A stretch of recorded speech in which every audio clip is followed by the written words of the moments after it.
ఇయాల పర్యావరణ దినోత్సవం అని మొక్కలు పెంచాలి, చెట్లు నాటాలి, ప్రకృతిని కాపాడాలని పొద్దటి సంధి వాట్సాప్ల మెసేజ్లు, ఫేస్బుక్ల పోస్టులు. కానీ ఎంతమంది ఇయాల మొక్కలు పెట్టిండ్రుల్లా?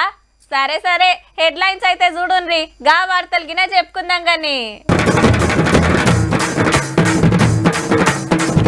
కారులో ఒంటరైన కవితక్క, లీడర్ల గ్యాప్ కు ఉందో లెక్క.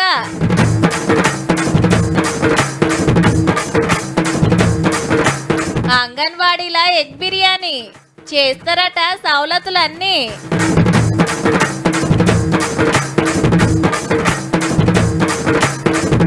సెలబ్రిటీల కోసం మాత్రం అభిమానం పేరుతోటి ఆగం.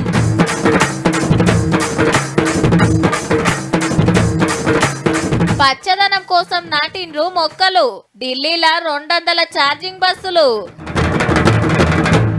ఏ పార్టీలైనా అధ్యక్షుని చుట్టే నడుస్తుంది రాజకీయం. ఆయన నజర్లో పడాలని, దగ్గర మనిషి కావాలని మస్తు తిప్పలు పడతారబ్బా. అప్పుడే కదా మరి అల్కగా టికెట్ వచ్చేది, పదవి వచ్చేది, పనులు అయ్యేది.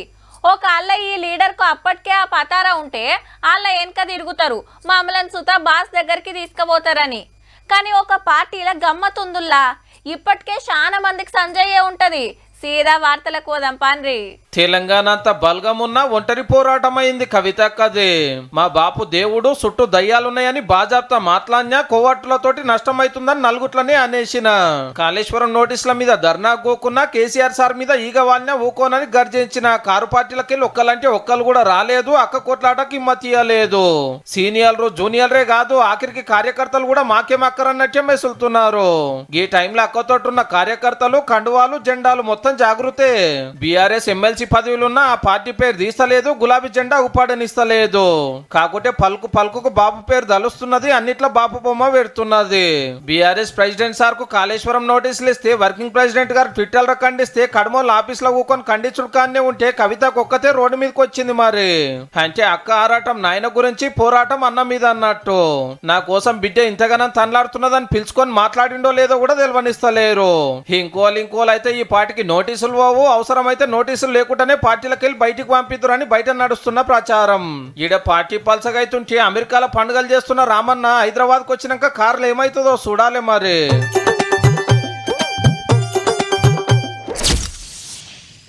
మీకు నచ్చినోళ్ళ మీద అభిమానం ఉండాలి, కానీ దానికో హద్దు ఉండాలి. మీరు ఎవరినన్నా కాయి చేయొచ్చురు, కానీ తప్పకుండా కలిసి తీరాలనే కస అవసరం లేదు. అంతగానం పాయిరం ఉంటే ఫేస్బుక్లో రాయండి, వాట్సాప్లో షేర్ చేయర్రి. ఇంకా ఉంటే ఇంట్లో పెద్ద ఫోటో కట్టించి పెట్టుకోండి. వాళ్ళని కల్పించే తొవ్వే దొరికితే అట్లగిన పోయి కలిసి ఫోటో దిగిరాన్రి.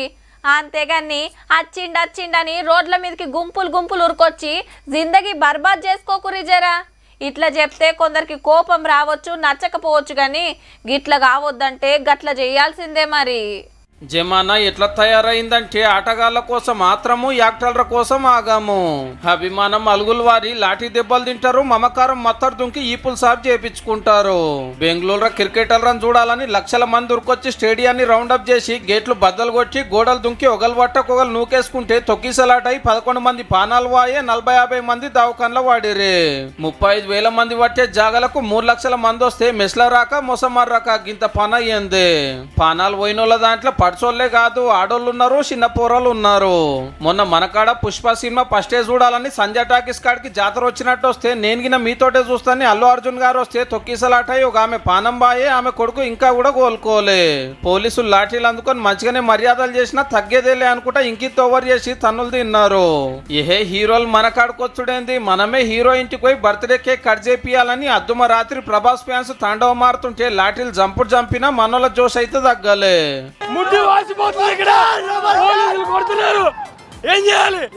మనోభావాలు దెబ్బతింటాయి. మాకు మా డార్లింగ్ ప్రభాస్ చూడడానికి ఒక్క పర్మిషన్ ఇవ్వాలి. మరి ఎంత దారుణము, ఇంటికాడ ఉన్నప్పుడు కూడా ఇంతలా చేస్తే ఓ ఇట్లా చెప్పుకుంటే పోతే పొచ్చాడు ఉన్నాయి. పానాలు పోడు ఎవరికైనా బాధే, మళ్ళొక పారి ఇట్లా కావద్దు. కానీ ఈడొక 3 ముచ్చట్లు మాట్లాడుకుందాం. క్రికెట్ కోసము, సినిమాల కోసం ఇట్లా ఎగబడకుంటే యూత్ కాదన్నట్టు, జాబులు రావన్నట్టు, పెళ్లిలే కావన్నట్టు తయారైతున్నారు. పేరు పెట్టి కోహ్లీ పిలిచినాడు, లక్షల మంది నన్ను చూస్తానికి రండ్రని. ఏహే హీరో చెప్పిండు నా కోసం దెబ్బలు తినుండ్రని, ఏ సెలబ్రిటీ అవాజ్ ఇచ్చిండు నా కోసం దొక్కుకోండ్రని. ఉబ్బాగా కురుకుతున్నది మనము, పానాలు పోగొట్టుకుంటున్నది మనము, కాలు చేతులు ఇరగొట్టుకుంటున్నది మనము. ఆటలో గెలిచినా ఓడినా సినిమా హిట్ అయినా పట్ అయినా వాళ్ళంతా మంచిగానే ఉంటారు, కోట్ల రూపాయలు కమాయిస్తారు, మహారాజుల లెక్క బతుకుతారు. ఉత్త పుణ్యానికి తెలరయ్యేది మనము. అయ్యో మా అభిమాని కష్టాలున్నాడని ఏ హీరో ఉరికిరాడు, ఏ క్రికెటర్ చూడరాడు. ఆట లెక్క సినిమా లెక్క కాకుండా వాళ్ళు భూమి మీద తిరిగే దేవుళ్ళు అన్నట్టు మనం ముట్టిందే వాళ్ళని అభిమానిస్తానికి అన్నట్టు ఫీల్ అయితే ఇనరానోడు పోయి ఇల్లు గాలబెట్టుకున్నట్టు అవుతుంది మళ్ళా.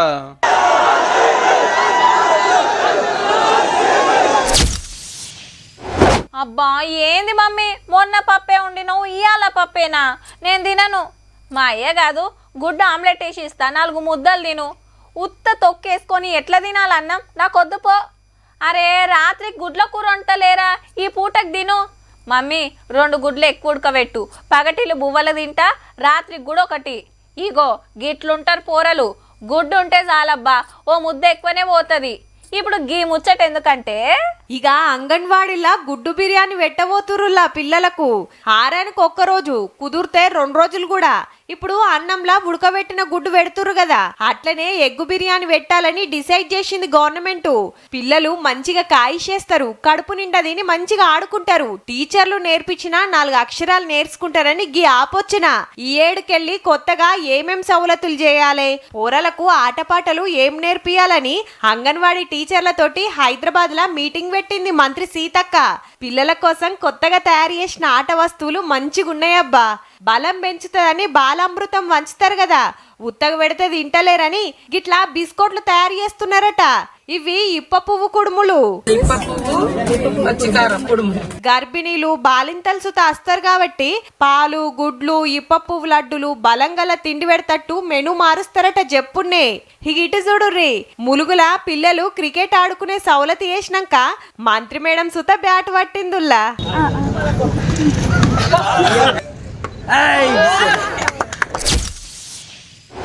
వీలైతే ఓ చెట్టు పెడదాం డ్యూడ్, పోయేదేముంది, మహా అయితే నీకు నీడనిస్తుంది. ఒక్కొక్కటి కాదు షేర్ ఖాన్, 100 మొక్కలు ఒకేసారి నాటేస్తా. టైం నువ్వు చెప్పినా సరే, నన్ను చెప్పమన్నా సరే, ఒక్కడనే వస్తా, మొక్క నాటేస్తా. నీకు చెట్లు నరికే కొద్దీ అల్లిపోస్తుందేమో, నాకు నాటే కొద్దీ ఊపొస్తుంది. వీరశంకర్ రెడ్డి మొక్కే కదా అని పీకేస్తే పీక కోస్తా. ఏంది డైలాగులు మార్చి చెప్పినా అని చూస్తున్నారా? ఇది ప్రకృతి వార్త మరి.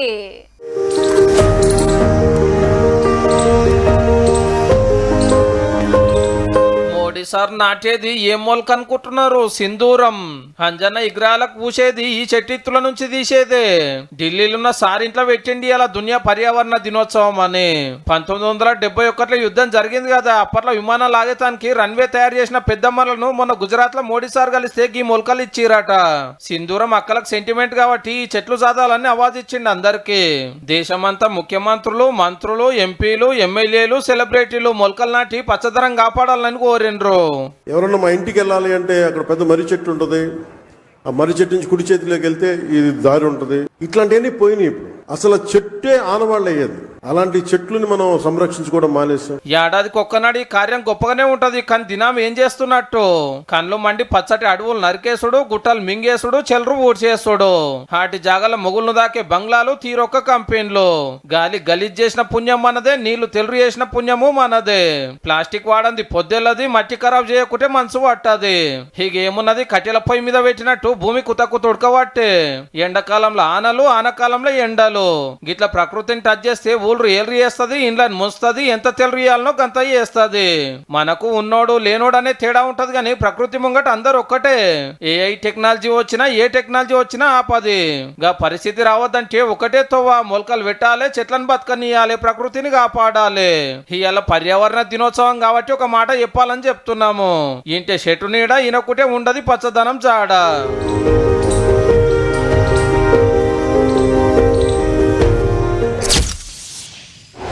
వామ్మో, ట్రంప్ సీతయ్య లెక్కున్నాడుల్లా. దునియా దేశాలను అస్సలు నెగ్లనిస్తలేడు. పూటకో పారి రూల్స్ మార్చుడు, రోజుకో కండిషన్ పెట్టుడు. అంతగానం వాళ్ళ దేశంలో ఏమెత్తుకపోతున్నారో. ఏదో పెద్ద పెద్ద చదువులు చదువుకుందామనో, $4 సంపాదించుకుందామనో పోతున్నారు. కానీ సారేమో పగబట్టినట్టే చేయబట్టే.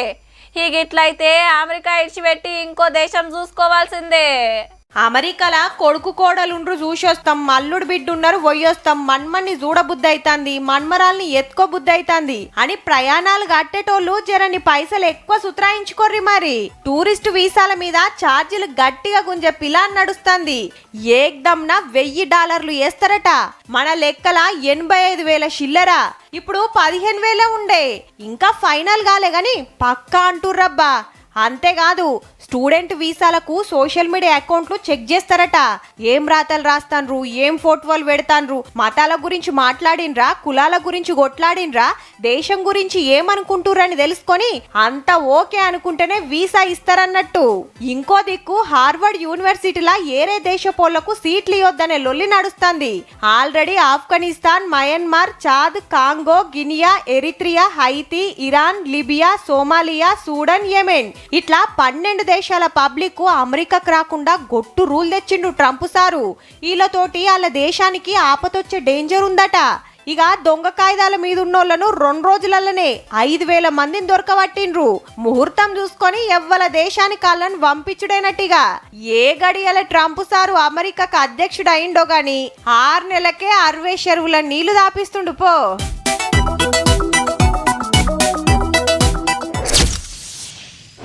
బండి కిక్కు కొట్టేటప్పుడు పర్సుల లైసెన్సు ఆర్సీ ఉన్నాయా లేవా చూసుకుంటారు. బిడ్డే పాయరంగా డాడీ హెల్మెట్ తీసుకో అని తెచ్చిస్తుంది. సిగ్నల్ పడ్డదంటే అంత దూరంలో ఆపుతారు. స్టాప్ లైన్ దాటి ముంగట్కి రారు. రాంగ్ రూట్లో అస్సలు పోరు. బండి మీద ముగ్గురు ఎక్కరు. అబ్బా గింత పద్ధతిగా బండి నడిపేటోళ్ళు ఎవరున్నారుల్లా, మాకు చూపిస్తే పక్కా సన్మానం చేస్తాం అంటుండ్రులే. దొరకుడు కష్టమే కానీ ఇప్పుడు చెప్పిన దానికి మొత్తం రివర్స్ ఉన్నాడు గీ అన్న. తెలంగాణలో ఉత్తమ డ్రైవర్ చలాన్ల రారాజు ఎవలంటే గీ కాకేనబ్బా. బైకు మీద 109 చలాన్లు, ఫైన్ల ఇల్వ 26,310 రూపాయలు. మరి అండ్లా 100కు మీద చలాన్లు హెల్మెట్ పెట్టనందుకే. నెత్తికి షిప్ప పెట్టుకుంటే మస్తు శీదర పెడతదేమో. ఉండేది హన్మకొండల, పేరు భిక్షపతి. బండి కిక్కు కొట్టినమా రేస్ గుంజినమా రూల్స్ గీల్స్ జాంతానై. గ్లామర్ బండి మీద గ్లామర్ కనబడతట్టు తిరగాలని ఫిక్స్ అయినట్టుండు. ఇగేముంది ఫోటోలు కొట్టుడు, చలాన్లు బరుకుడు. ట్రాఫిక్ వాళ్ళు చెక్కింగ్ చేస్తుంటే హెల్మెట్ లేకుండా కనబడ్డాడట మళ్ళోపారి. బండాపి ఫైన్ల లిస్టు తీస్తే పోలీసులకే చక్కర వచ్చినంత పని అయింది. గంత పైకం కట్టలేనంటే బండి సీజ్ చేసి స్టేషన్ కి పట్టుకపోయినరు. 3 ఏండ్లు ఆయనట మరి తప్పించుకొని తిరగబట్టి. ట్రాఫిక్ వాళ్ళ పనితనం సుధా తారీఫ్ చేయాల్సిందే. ఒకటే ఏరియాలో తిరుగుతుంటే ఫైన్లు వేస్తున్నారు గాని ఒక్కనాడన్న ఆపి చెక్కింగ్ చేయలేదంటే చూడుర్రిగా. ఈ పాత బండి బేరం పెట్టిన చలాన్లకు జాలుతుందో లేదో పో.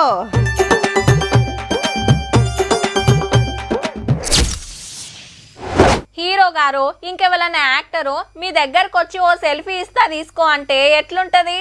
తొవ్వెంట మీరు పోతుంటే కార్ దిగి మీ దగ్గరకు వచ్చి మందలిస్తే ఏమనిపిస్తుంది? మీ షాయ్ బండి కాడ షాయ్ తాగుతానికి ఏ సెలబ్రిటీ అని వచ్చిండా? రోడ్డు పక్కన పెట్టుకున్న టిఫిన్ సెంటర్లా ఏ యాక్టర్ అన్న నాస్టా చేసిండా? ఏ గాళ్ళకు గంత తిరవటం ఎక్కడిది, మనం కలుద్దామంటేనే పట్టించుకోరు అని అంటున్నారులే. కానీ గీసారు అలాగ ज्योति यादव आज हम लोग तिरुपति में हैं और ज्योति यादव जी कैसा लग रहा है?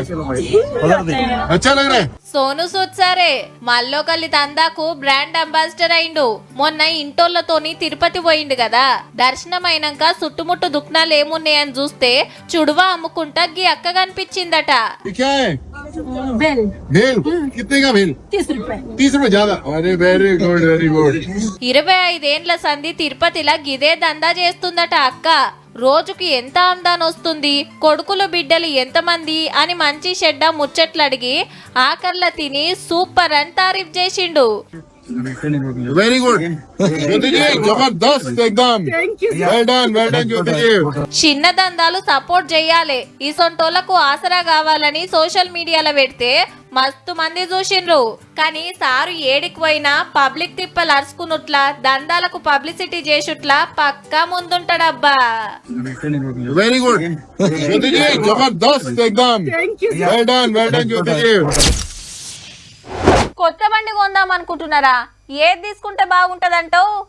అరే ఏది చూసినా 1,00,000కు తక్కువ లేవు. గా పెట్రోల్ బండ్లు ఎందుకురా, గవ్వే పైసలతోటి ఛార్జింగ్ బండి తీసుకో. ఫోన్కు పెట్టినట్టు టైం కింద ఛార్జింగ్ పెడితే అయిపోయే అని సలహా ఇస్తుంటారు.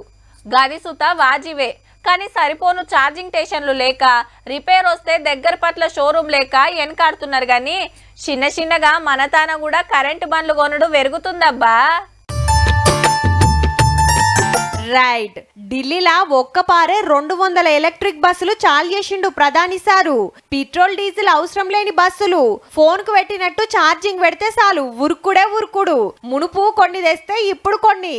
అంతేకాదు జనవరి 1 కెళ్ళి ఢిల్లీలా పెట్రోల్ డీజిల్ బండ్లు బంద్ పెడతారులా. క్యాబులు, ఆటోలు, ప్రైవేట్ బస్సులు, స్విగ్గీ, జొమాటో డెలివరీ చేసే బైకులు రోడ్ల మీదకి రావన్నట్టు. అట్లనే ఢిల్లీ కానుకొనుండే గుర్గావ్, గజియాబాద్, నోయిడా, ఫరీదాబాద్ సిటీలల్లా ట్రాన్స్పోర్ట్ బండ్లన్నీ పెట్రోల్ డీజిల్ తోటి నడిచేటి తీసేయాలని ఆర్డర్ వేసిండ్రు. గాలికెళ్ళి ఢిల్లీని కాపాడుకునే తండ్లాట మరి. చలికాలం వస్తే చాలు మొసమరకుంటైతుండే. గాలి మొత్తం ఖరాబ్ అయింది. నెంబర్ ప్లేటును బట్టి సరి బేసి నెంబర్లతోటి కొన్ని బండ్లు ఒకనాడు రోడ్ల మీదకి తెచ్చినా పెద్దగా ఫాయిదా గాలే. గిట్లయితే లాభం లేదని పబ్లిక్ నడిపేటి ఇడిచబెట్టి కడమ వాటి మీద నజరేసిండ్రు. పొగొచ్చే బండ్లు తిప్పకుంటే గాలి జరంత మంచిగైతుందని ఆపొచ్చిన. ఢిల్లీలోనే కాదు ఈ నడుమ అన్ని సిటీలా గాలి మస్తు ఖరాబ్ అయితంది. ఎనుకో ముందో మనకాడ సుత ఎన్నడో ఒకనాడు గసొంటి పరిస్థితే వస్తుందో ఏమో మరి చూసుకోండ్రి. చూసిండ్రు కదా, ఇక ఇయాల్టి తీన్మార్ వార్తలు ఉంటాం. మళ్ళా నమస్తే.